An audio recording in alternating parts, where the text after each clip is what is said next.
Good morning, ScrappyKathy here with a Calvinball so far video. Not gonna go through every layout I've done for Calvinball, but I did make a collage featuring all the layouts I have done. I've done accrued 278 points, which is by no means top of the leaderboard. 18 projects, most 12 by 12 layouts, including this one that I can't share because it's for a Chinese Whispers challenge over at Inspired by Memories. And I've done this card, which was finishing up a project I'd started at the Secret Not Secret party last weekend. This one has a lot of mixed media. This one is kind of strange. I'll go through that one in detail. This is 2 art journal pages. I did one at a time, kind of adding similar layers. So it's been fun. Alice, I can tell, is having lots of fun changing up the rules and adding new challenges for us. It's a little bit different from previous years, but that's in keeping with Calvin and Hobbes themselves. So before I start going through layouts, I'll show you some of the things that I really love. Alice has done these PDF files of point trackers, and she's left enough blanks that you can fill in as you wish, and then here's some of the other types of points.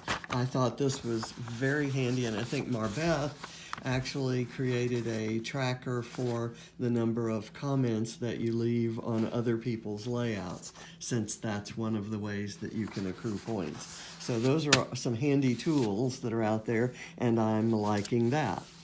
A recent rule has been added to use a sketch, and I tend not to use a lot of sketches. I don't know why, because I always love my layouts better when I've used a sketch, because it actually has been designed by someone with a far better design sense than I have.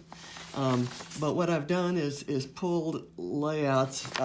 In a lot of cases, I'll pull layouts that I want to lift, and instead of trying to lift exactly the products they used or exactly the kind of photo and so forth, I make my own sketch of what elements about that layout I like. For example, this one that I'd like to do, I don't have that cut file of that giant bird, but I really, really like the layering she did around this, and the torn paper that reveals another paper underneath, and there's just there's lots about that layout that I love. And this one is one that I also adore. It's it looks like an 8.5 by 11 or an A4 layout done by Natalie Nelson, who you might know from For the Love of Pretty Paper.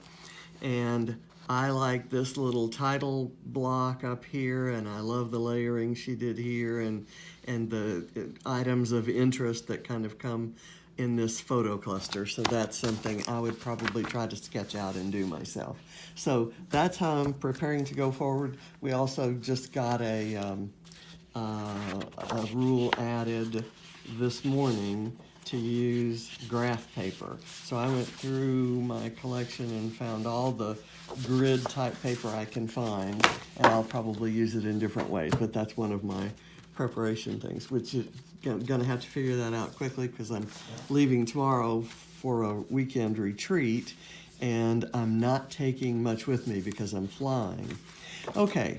Having said all that, I'm going to go through a few of the layouts and just kind of talk about what I enjoyed doing and how I stretched myself. This one is, one of the first rules from day one was to use a star. So I've been trying to find, I could in the past and will again, just punch stars out of different kinds of paper. If there's a glitter rule in there, I'll probably punch some stars out of glitter paper and double dip because we can double dip this year, different from previous years.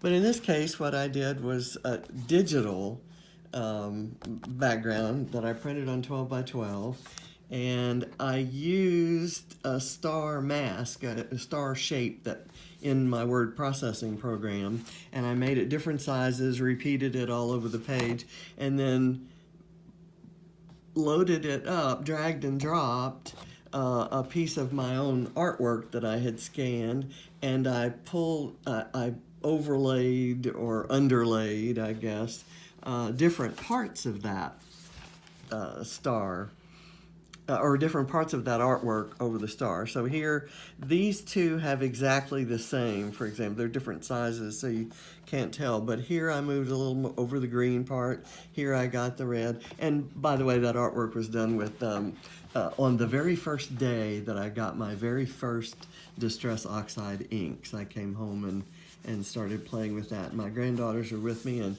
they made much prettier pieces, but I like this so well. It's actually the background for my logo for ScrappyKathy. There's an overlay file, and I had this cut file of a Viewmaster, backed it with some black cardstock, cut it in half, and used only part of it there. Use digital. These are all printed. You can kind of see they're not raised. They're printed on the same paper as the stars. And then I printed this one on a separate piece of paper, cut it out, backed it with floral paper. I used Distress Oxides to color this butterfly. We needed to use something old. This is a very old Amy Tangerine fabric covered piece of flare. There was a rule to use a stencil, so I've used a newer Vicki Boutin stencil with some of her iridescent glaze, scraped through it, and wood veneer, and my title is a wood veneer, You Are Here. I think that's by Heidi Swap. I used a stamp here, and I kind of dripped some of the same watercolors that I used on this butterfly, some of the same Distress Oxide in water on this paper after I had stamped Escape the Ordinary, so it pulled. That's where the gray is coming from. Had that been larger, or had I thought about it, I might have stamped it and then scanned it and then made it larger and let that be the title, and used a smaller wood element. I'm the worst at going back through layouts and thinking what I would have done if I were to do it over. I have occasionally done them over. This one is one that I love because of the photos. These photos were all taken at Christmas about Katie loving that dress. So the family memories here and of her cooking Christmas cookies just kind of become a tradition since then. Makes this a page that I love. But I used some relatively new, it's a Christmas paper, this wood grain, and those white splatters are already on there. I got compliments on the white splatters, and I had to give credit to the paper company. This is a very old, I think maybe a basic gray paper that has the diagonal stripes and the holly kind of offset printed on there, and I tore another corner from that same piece of paper for this. I don't know why, and then the rest of it's just kind of some Christmas stickers from my Mind the Scrap Christmas kit. I don't know why, but this is probably one of my favorite pages. This is one of the several orange pages I've done.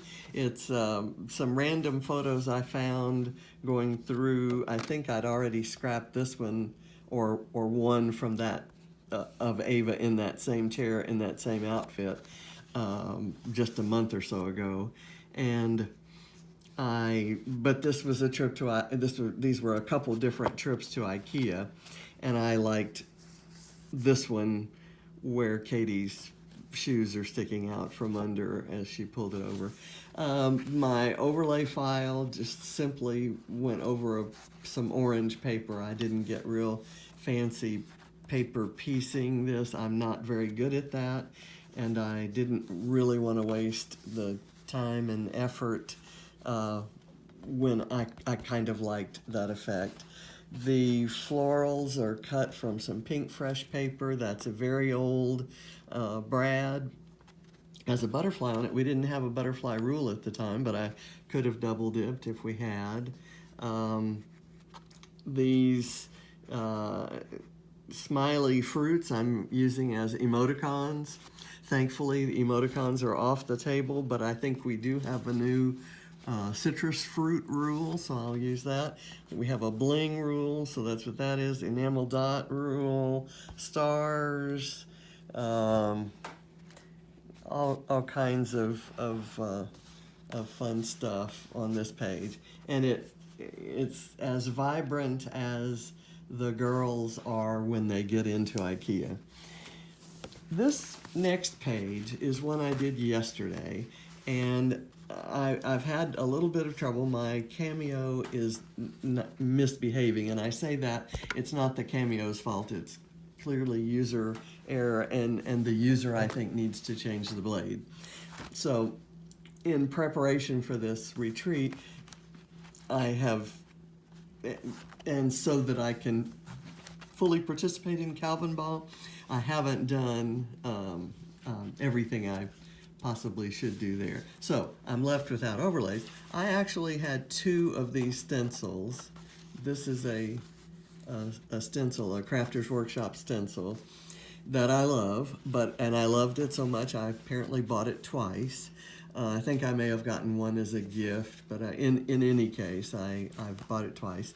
So I took this one, I covered it with black gesso, which left a nice little imprint on my craft mat, which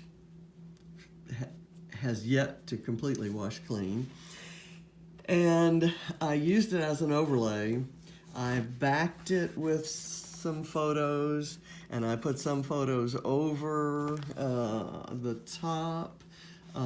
This one I fussy cut the photo, and I'm not sure why, but I have ribbon coming out of her head, out of the top of her head. I tried to jam on as many of the rules as it was possible to get on the page here. And I think it was a fairly high point page, maybe 22, 23 points, which is good for this time of the year. But it probably took me a little longer than it should have. These are random photos of my granddaughter wearing sunglasses, and we have lots and lots and lots more. But that made me think of the future so bright, I gotta wear shades. So and there was a watercolor rule, so I have a watercolor that I'd created for a Secret Not Secret Getting Messy with ScrappyKathy challenge, and I die cut the word bright out of it. Let's see, what else am I using here? There are the stars barely showing there. My wood veneer. There's no reason for the pink unicorn. There's no reason for the bird other than I liked. And I actually, what drove this entirely was this little acrylic piece that's of sunglasses that along with this acrylic flower had fallen out of some container somewhere, and I swept it up out from under a piece of furniture. So I decided I'd have to use those on my next layout. We have a memorabilia rule, and if I'd had a real ticket to anywhere, I could have used it, but this was actually a ticket sticker that came with a collection of stickers, so I did not count that for a point. So those are my layouts. This is a card I did, again, finishing a project. I made a little video on this.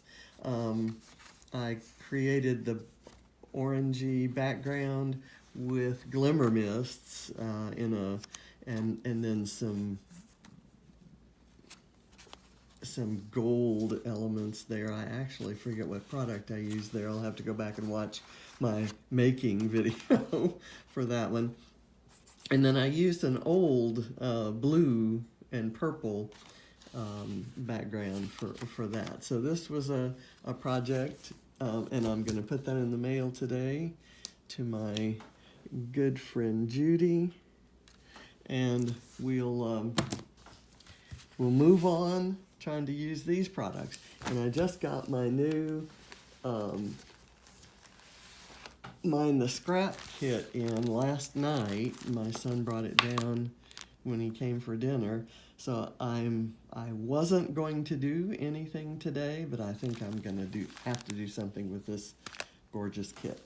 So have fun, enjoy Calvinball. I'll see you next Wednesday when I do another week of my experiences with Calvinball, and I'll see you out there.